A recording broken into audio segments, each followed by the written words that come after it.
Hello student, welcome to summers exam prep. कैसे हैं आप सब लोग? I hope you all are doing well. आज हम इनकम डिटर्मिनेशन के कुछ मैक्रो इकोनॉमिक्स के एमसीक्यू सॉल्व करेंगे। तो पहला क्वेश्चन कुछ इस तरीके से है, ठीक है। Supply creates its own demand, who gave this law? किसने दिया था ये लॉ?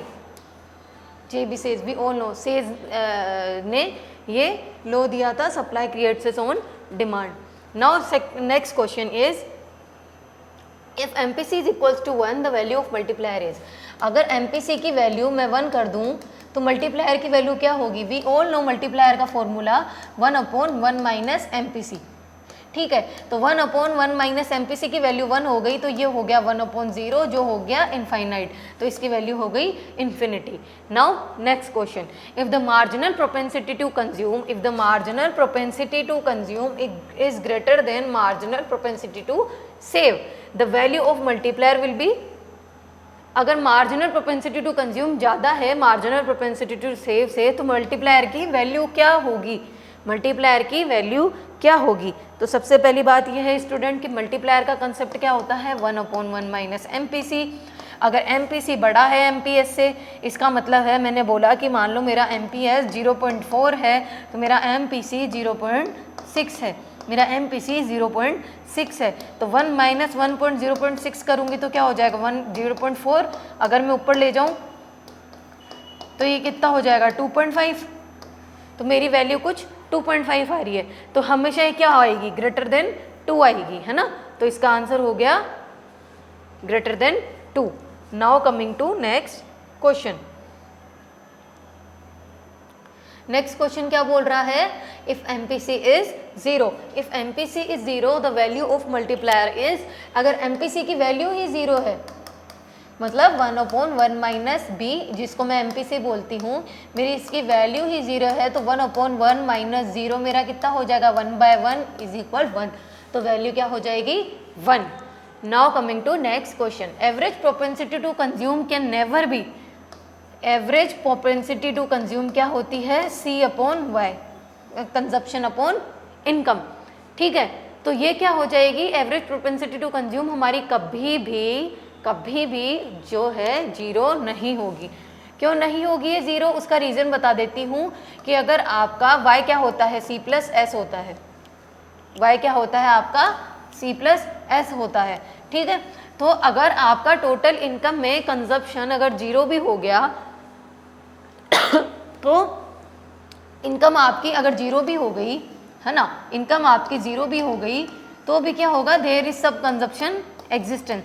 तो ये इस तरीके से तो इनफाइनाइट चल गई, बट यहाँ पे ये चीज़ लागू नहीं होती है। यहाँ पे APC जो है वो हमेशा जो होता है 0 कभी भी नहीं होता है। एवरेज प्रोपेंसिटी टू कंज्यूम हमेशा आपकी ग्रेटर देन 0 होती है, तो ये नेवर बी 0। पॉजिटिव तो हमेशा ही रहती है।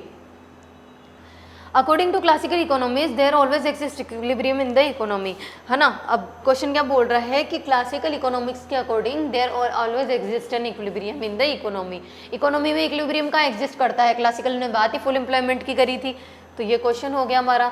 Now coming to next question, according to classical economist real wage rate is. जो क्लासिकल इकोनॉमिस्ट थे उनके अकॉर्डिंग जो रियल वेज रेट थी to the marginal productivity of labour, उन्होंने क्या बोला था? रियल वेज रेट क्या होती है? मार्जिनल प्रोडक्टिविटी ऑफ लेबर के क्या होती है? इक्वल होती है, मोर होती है या लेस होती है? तो जो रियल वेज रेट होती है वो किसके बराबर होती है? Wage is equal to marginal productivity of labour, यहाँ पे इक्वल होगा। On the basis of government law, the compulsory payment made by the public is। Government के लॉ के अकॉर्डिंग जो कंपलसरी पेमेंट गवर्नमेंट करती है पब्लिक को, उनको क्या बोला जाता है? Compulsory payment made by public, made by the public is known as subsidies. होगा नहीं क्योंकि ये तो गवर्नमेंट देती है, इन्वेस्टमेंट भी होगा नहीं, एक्सपेंडिचर भी होगा नहीं, tax. Made by public, public दे रही है ना, कंपलसरी लिवाए है हर किसी पे, है ना। According to classical economies there always exist equilibrium in the economy. Classical के अकॉर्डिंग हमेशा क्या होता है? फुल एम्प्लॉयमेंट एग्जिस्ट करता है इकोनॉमी में। Now coming to next question, what will be APC when APS is equal to 0। देखो मैंने आपको बताया था APC प्लस APS हमारा हमेशा 1 के बराबर होगा, हमेशा 1 के बराबर होगा। तो यहाँ पे एपीसी जो है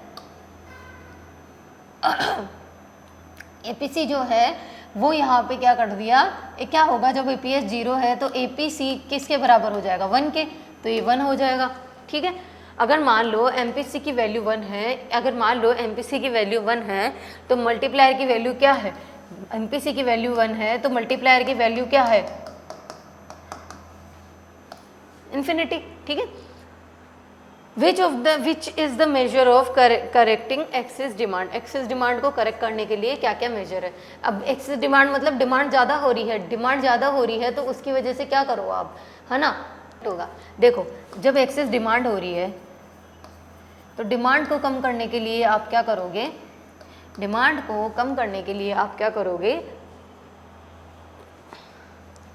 आप प्राइस बढ़ा दोगे, यही तो चीज़ होगी, प्राइस बढ़ा दोगे तो क्या हो जाएगा, डेफिसिट फाइनेंसिंग होगा नहीं, टैक्सेस में रिडक्शन होंगे नहीं।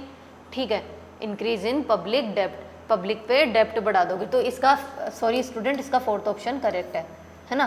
पब्लिक में एक्सपेंडिचर बढ़ाना तो मनी सप्लाई बढ़ गई, है ना, हमें तो मनी सप्लाई कम करवानी है, तो इंक्रीज इन पब्लिक डेप्ट। उसके बाद आता है next question, if the marginal propensity to consume is greater than the marginal propensity to save the value of multiplier will be. अगर marginal propensity to consume is greater than marginal propensity to save then the value of multiplier. Marginal propensity to consume मैंने 1.06 ले लिया और मान लो ये 1.4 ले लिया, क्योंकि दोनों की वैल्यू का एडिशन हमेशा 1 से बड़ा नहीं होता, है ना। तो ये हो गया 1/1 माइनस 0.6, तो ये हो गया 1/0.4, तो ये कितना हो गया 2.5। आई थिंक ये क्वेश्चन अपन ने पहले भी करा है, ग्रेटर देन 2। ठीक है, सप्लाई क्रिएट्स, ये किसने दिया था, जेबीसीएस ने दिया था। ठीक है, ये क्वेश्चन रिपीट हो रहे हैं। Aggregate demand can be increase by, aggregate demand किससे बढ़ाई जा सकती है, increase by increasing bank rate, selling government securities by RBI, increase cash reserve ratio, none of this. देखो कैश रिजर्व रेशियो बढ़ जाएगा तो डिमांड इंक्रीज नहीं होगी। गवर्नमेंट अगर सिक्योरिटीज को सेल कर देगी तो सेल कर देगी, देखो जब गवर्नमेंट बाय करती है तब मनी सप्लाई बढ़ती है, तो ये भी नहीं होगा। बैंक रेट इंक्रीज कर देगी, नहीं, तो इसका ऑप्शन होगा नन ऑफ दीज, इनमें से कोई नहीं। ठीक है स्टूडेंट, तो ये थे कुछ क्वेश्चन आपके इनकम डिटर्मिनेशन के। अब मिलेंगे कुछ नए क्वेश्चन के साथ, तब तक आप पढ़ते रहिए, प्रैक्टिस करते रहिए, जितने ज़्यादा क्वेश्चन सॉल्व करेंगे उतना ही ज़्यादा इज़ बेटर फॉर यू। मिलते हैं नेक्स्ट सेशन में, तब के लिए थैंक यू सो मच।